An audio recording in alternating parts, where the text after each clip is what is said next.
Charles Purcell presents.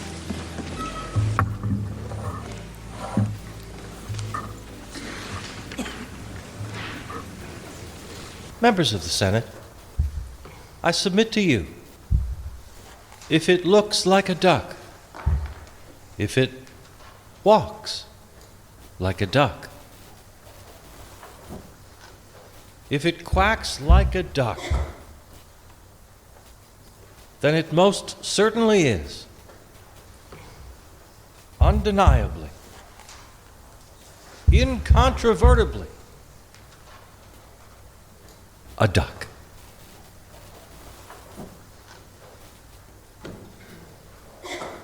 Ladies and gentlemen of the Senate, what we have here is a duck.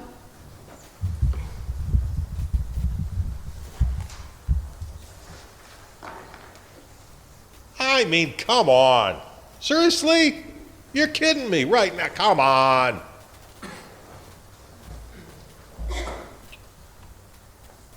He didn't do it, okay? He didn't do it. He didn't do anything. Everything is perfect. He did nothing wrong. He's the perfect president. America is great. USA, USA, USA. And even if he did do something wrong, let's just say for argument, he did it all. They didn't know, so you can't know. We don't know. Are we even here? You know, because of the space between atoms and molecules, you're actually more space than matter. You know that, right? You're not even here. How do you know we're not in a matrix? A lot of people say we are. Elon Musk says we are. So are we even here? So how can we even decide if we're not even sure we're here?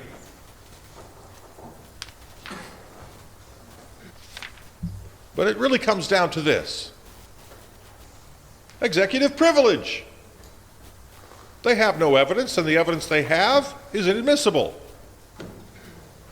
Because who really knows in the end? We can't really know. This is not a science. The act of politics itself is more art than science. Well, art is art, isn't it? Still, on the other hand, water is water, and east is east, and west is west, and if you take cranberries and stew them like applesauce, they taste much more like prunes than rhubarb does. These facts cannot be argued. What's more, we're rubber and you're glue. Your arguments bounce off us and stick to you. You're the liars. You're the partisans. You hate America. You hate the voters.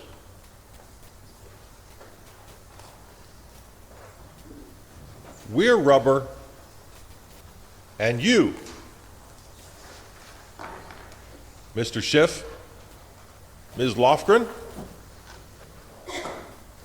are glue.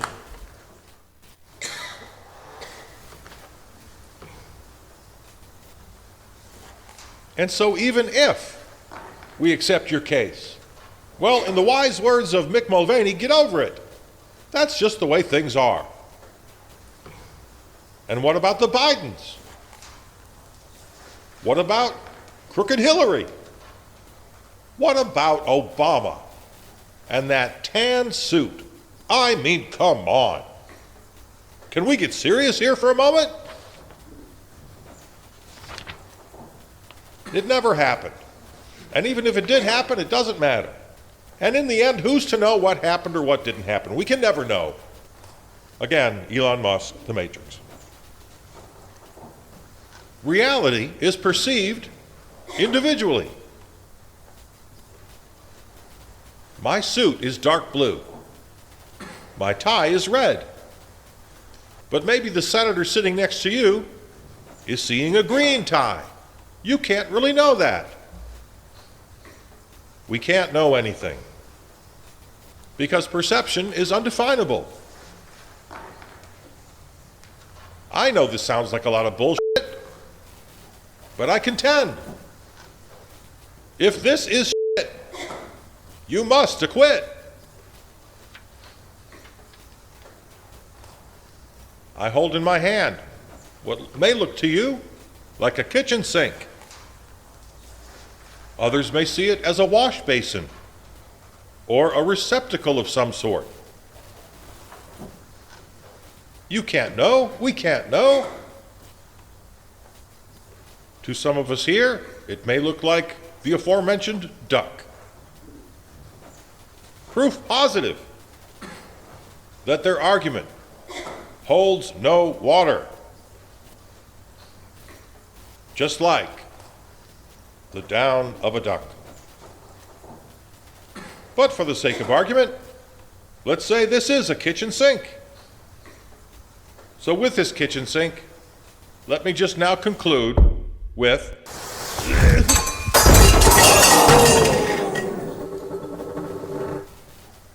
thank you. The majority leader is recognized. I ask unanimous consent, so constitute the adjournment of the Senate. Without objection, so ordered. The Senate is adjourned.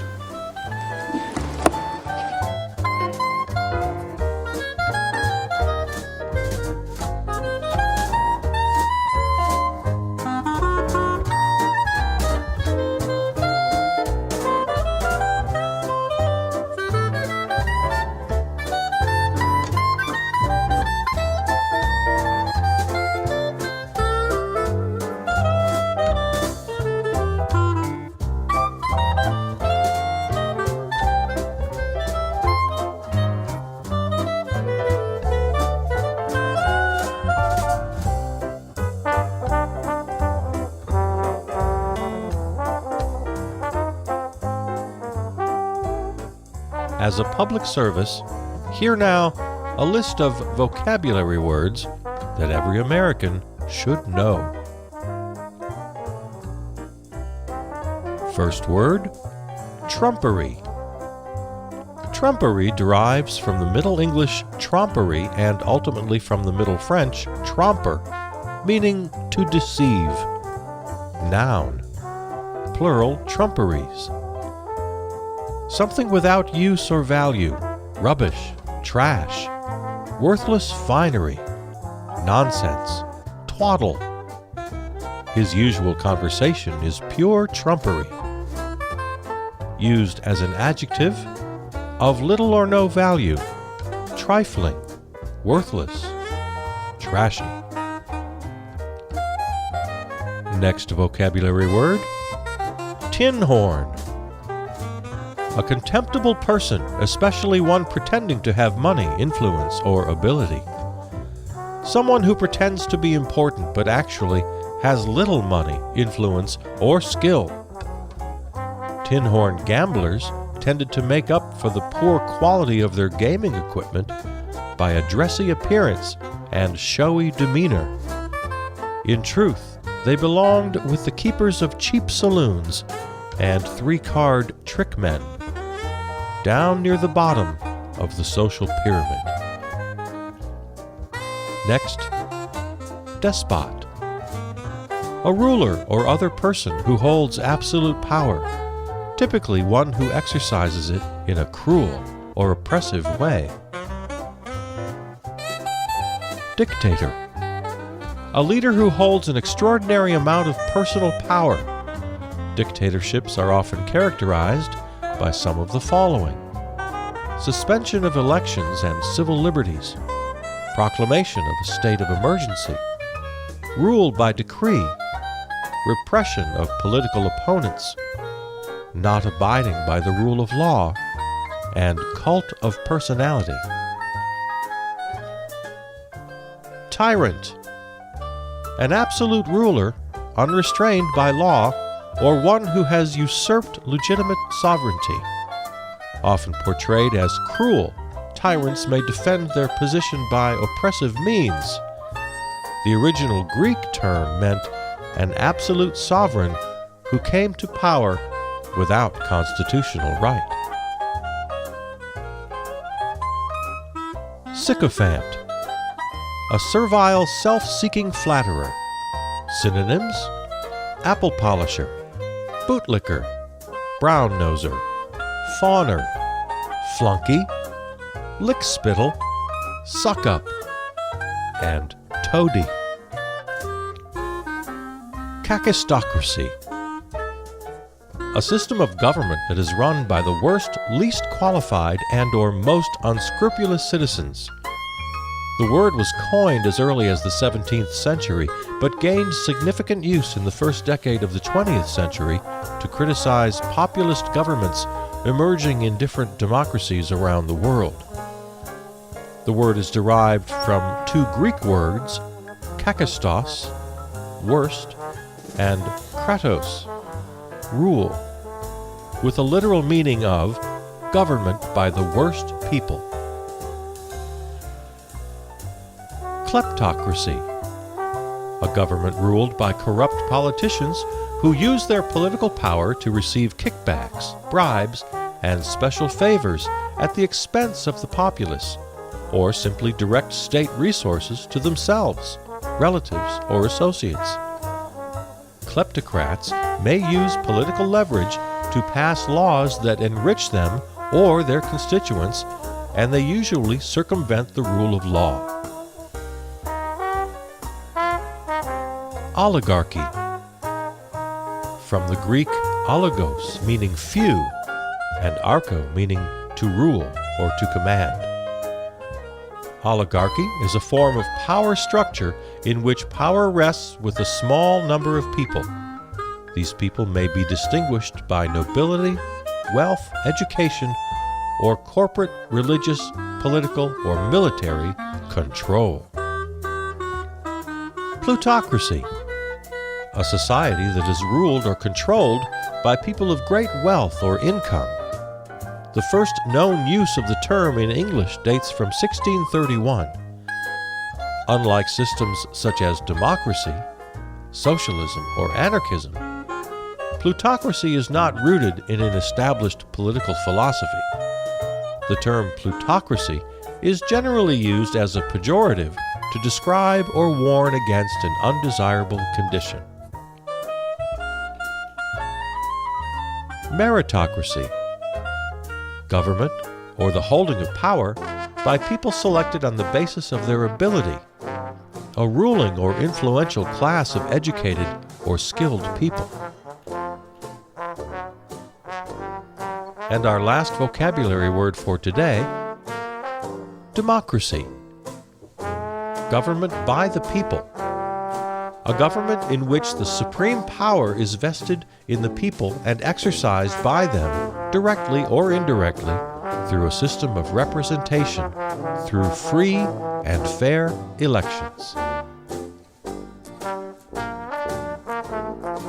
As a public service, this has been a list of vocabulary words and their definitions. Words that all Americans should understand well.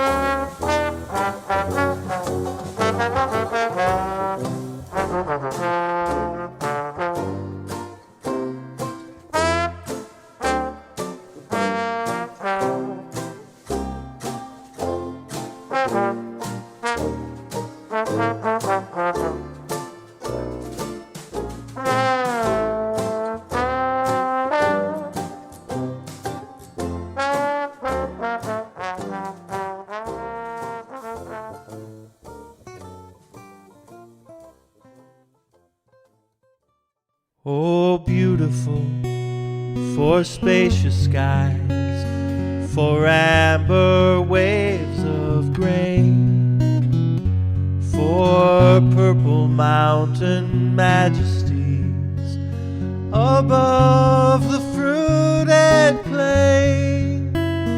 America, America, God shed His grace on thee and crown thy good with brotherhood from sea to shining sea.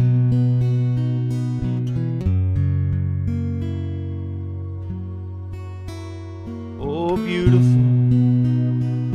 heroes proved in liberating strife, who more than self their country loved, and mercy more than life. America, America, God shed his grace on thee, till selfish gain no longer stain the banner of the free.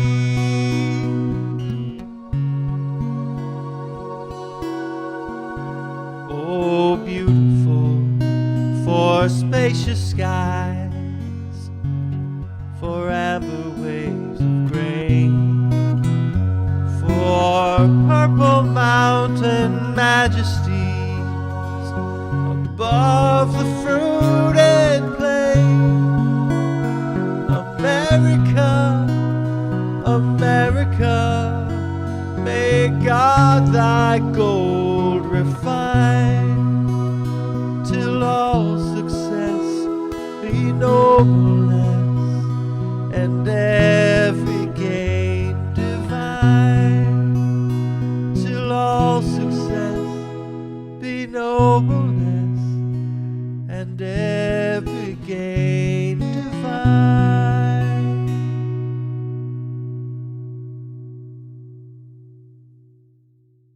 And here he is, always with something to say, our own Chucky Bucky.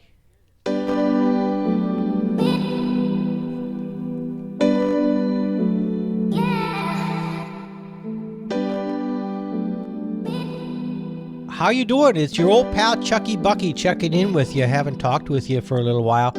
Just thought I'd come in right here to say, I wish you the best and I hope you're doing well. I was, me, I've talked about it many times. I'm nervous about driving in my car and everything. I've got a car that's, holy gosh, it's a 2006. And I got nearly 200,000 miles on it, and it's doing okay. I got to drive. I think Charles Purcell was just talking last week about not driving. I wish I could not drive, but, like most people, I got to drive. But I was thinking the other day, how come some cars are safer than others? Well, and you might think that's a really kind of stupid, ridiculous question. Well, some are better than others, right? But I guess what I'm thinking is, how come?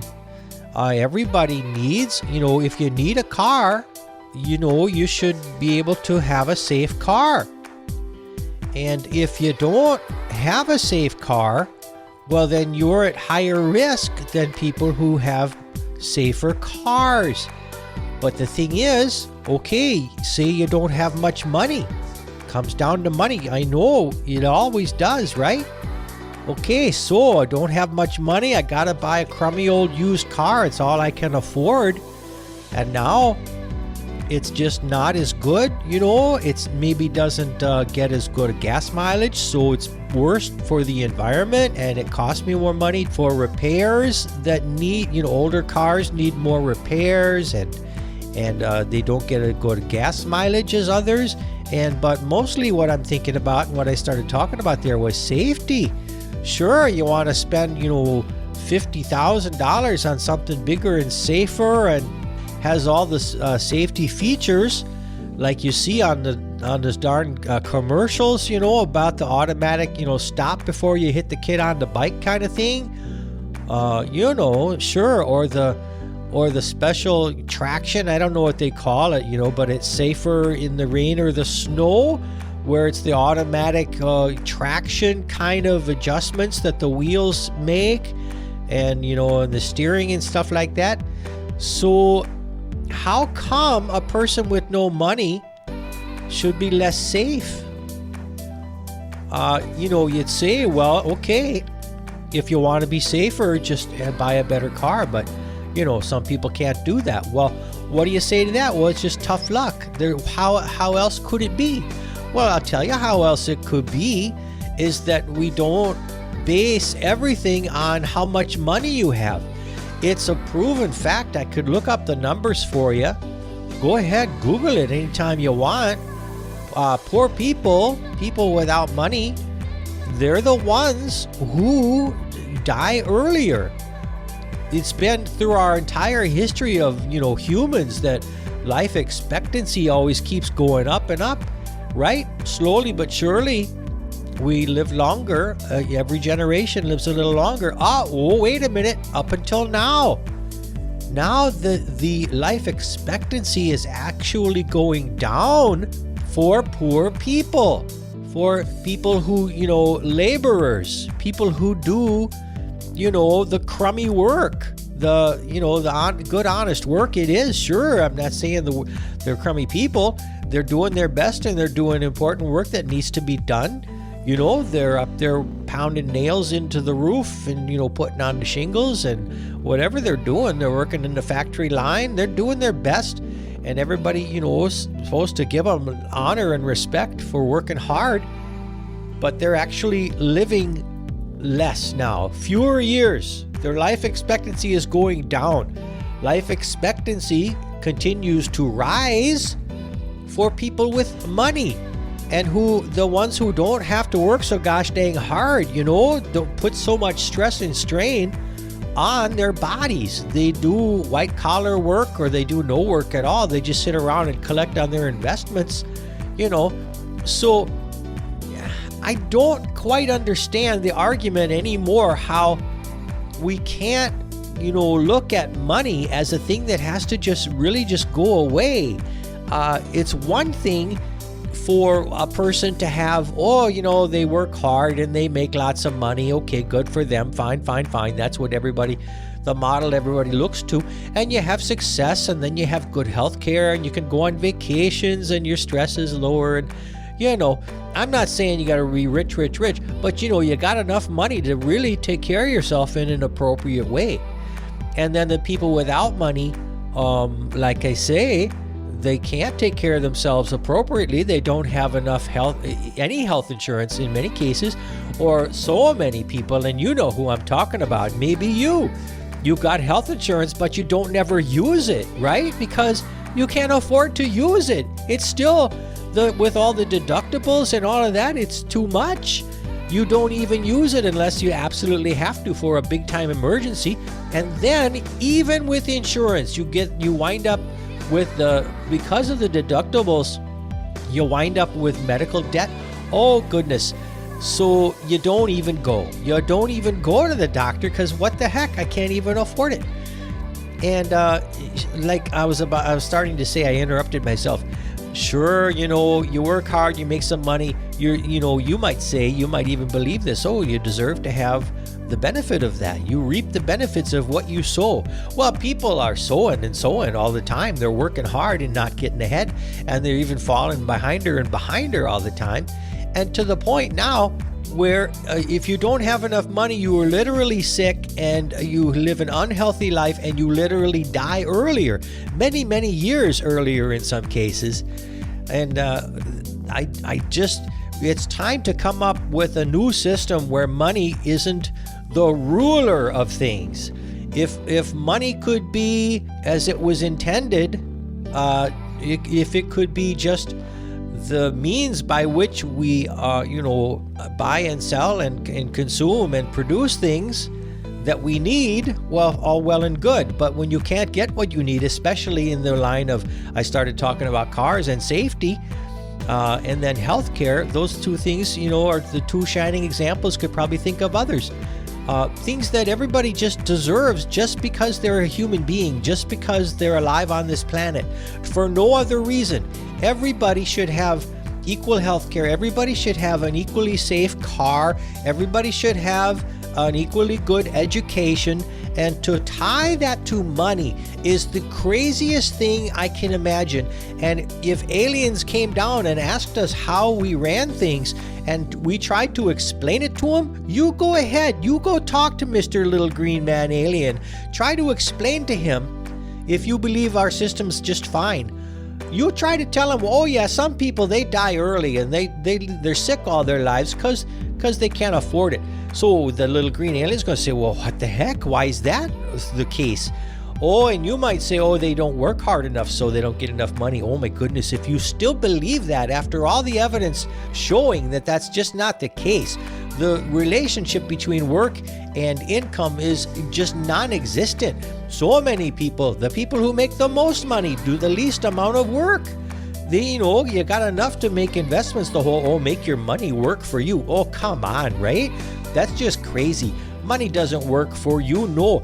People make things, and people make the economy, and then people produce things, they create wealth, and then the money, the fake stuff, that this crazy idea of money gets distributed in such a way that it's totally unfair and it's unjust. And now we got this world where, got the haves and the have-nots, and the have-nots, it's not their fault at all.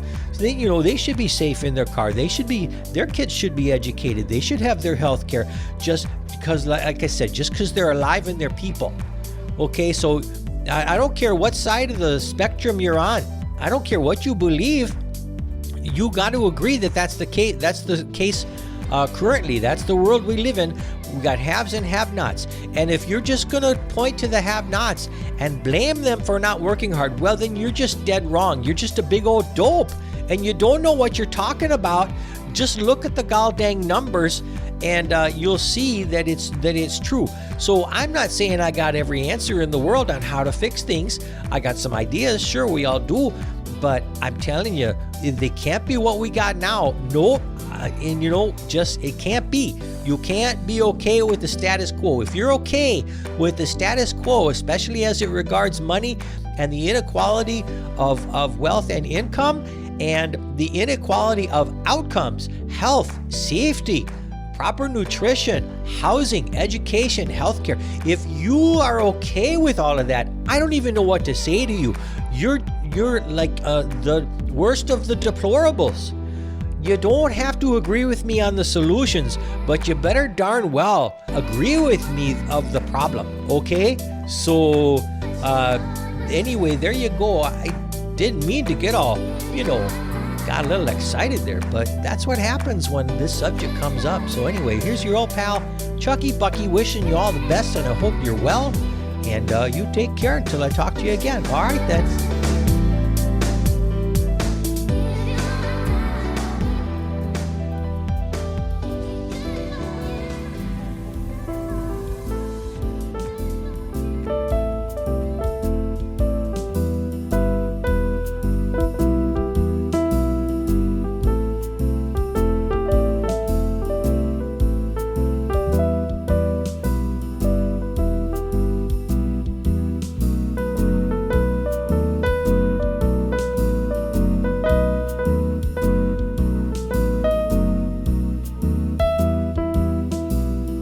This episode of Charles Purcell Presents is available right now wherever you find your podcasts, or go to the website charlespurcell.com for the full archive and all the other series in the podcast family.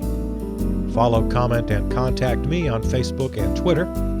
Thanks to our flagship station, River West Radio, riverwestradio.com. Theme music composed and performed by Peter Donalds. From the New Arts and Media Studios in Milwaukee, I'm Charles Purcell.